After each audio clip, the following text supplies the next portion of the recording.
Remember that feeling, that first breath of freedom after school lets out? That's what booking my first solo trip felt like. A one-way ticket, a backpack full of dreams, and a heart full of nervous excitement. It wasn't about escaping life, no. It was about running towards myself, to discover who I was when nobody else was watching, nobody else was defining me. That plane ticket, it wasn't just to a new country, it was a ticket to me. There's something incredibly liberating about having no itinerary, no fixed plans, and no reservations.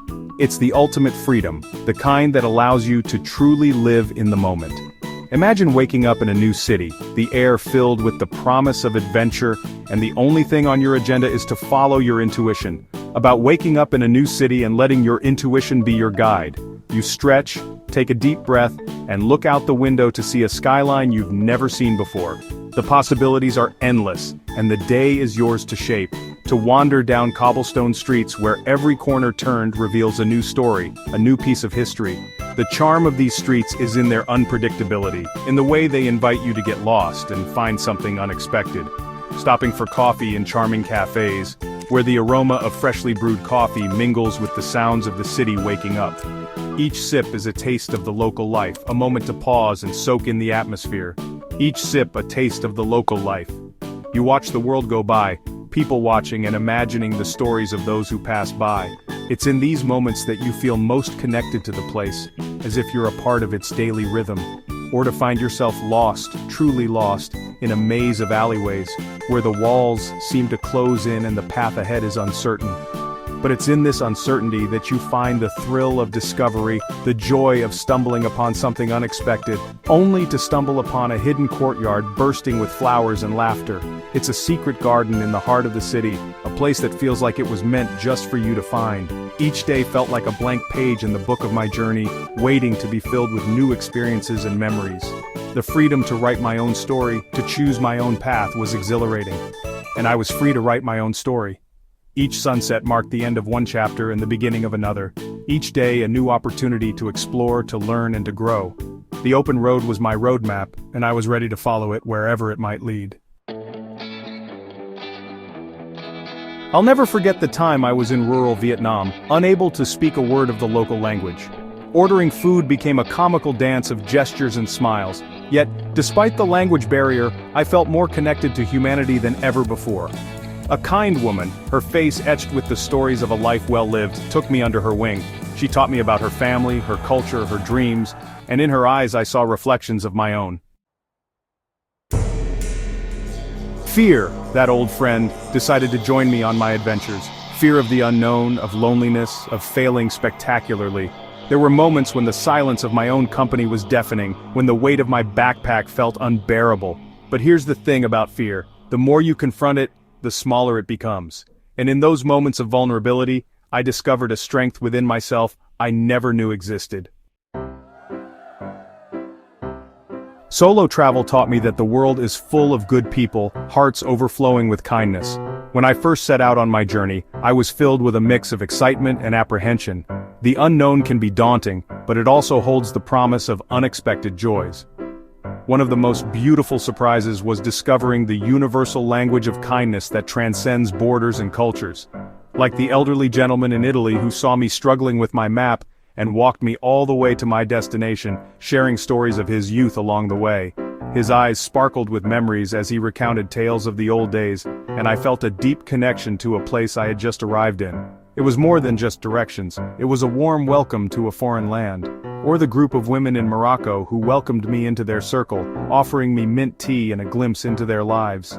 They spoke in a language I didn't understand, yet their gestures and smiles conveyed everything I needed to know. We laughed, shared stories through expressions and gestures, and for a moment, I was not a stranger but a part of their community. Their hospitality was a bridge that connected our worlds.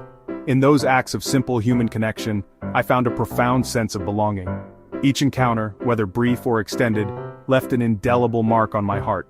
It taught me that kindness is a universal language spoken by the heart and understood by the soul. These moments of connection, though fleeting, have a lasting impact. They remind us that no matter where we come from, we all share the same humanity. Traveling solo, I learned that the world is not as vast and intimidating as it seems. It's filled with people who are willing to open their hearts, and share a piece of their lives with a stranger. And in doing so, they make the world feel a little smaller, a little warmer, and a lot more connected. Section 6. A table for one, a feast for the soul. There's a certain magic to dining alone, especially in a foreign land. It's an experience that transcends the mere act of eating. When you sit at a table for one, you open yourself up to the world in a way that's both vulnerable and empowering. The solitude allows you to be fully present, to notice the little details that often go unnoticed in the hustle and bustle of daily life. The clinking of glasses, the murmur of conversations in a language you might not understand, the aroma of freshly cooked food wafting through the air, these become the symphony of your dining experience. It's an invitation to savor each bite, to truly absorb the flavors of the place you're in. Each meal becomes a story, a narrative of the culture and history of the land. You find yourself paying attention to the texture of the bread, the freshness of the vegetables, the complexity of the spices. It's as if the food is speaking to you, telling you tales of the people who prepared it, the traditions that shaped it, and the love that went into making it. I'd find myself lingering over meals not out of loneliness but out of pure contentment. There's a profound sense of peace that comes with dining alone. You have the freedom to eat at your own pace, to linger over a cup of coffee or a glass of wine, to lose yourself in your thoughts or in the pages of a book. It's a time for reflection, for introspection, for reconnecting with yourself. In those moments, you realize that solitude is not something to be feared, but something to be cherished. I'd strike up conversations with locals, their stories becoming a delicious side dish to my meal. These interactions add a layer of richness to the experience. You learn about the local customs, the hidden gems of the city, the best dishes to try. The people you meet become a part of your journey, their stories intertwining with yours. It's a reminder that even when you're alone, you're never truly alone. There's a whole world out there, waiting to be discovered, one meal at a time. And in those moments of solitude, I discovered the joy of my own company. I learned to appreciate the silence, to find comfort in my own thoughts, to enjoy my own presence. Dining alone became a form of self-care, a way to nurture my soul. It taught me that I am enough, that my own company is enough, and that perhaps is the greatest feast of all. Section 7. Souvenirs of growth, memories etched in time.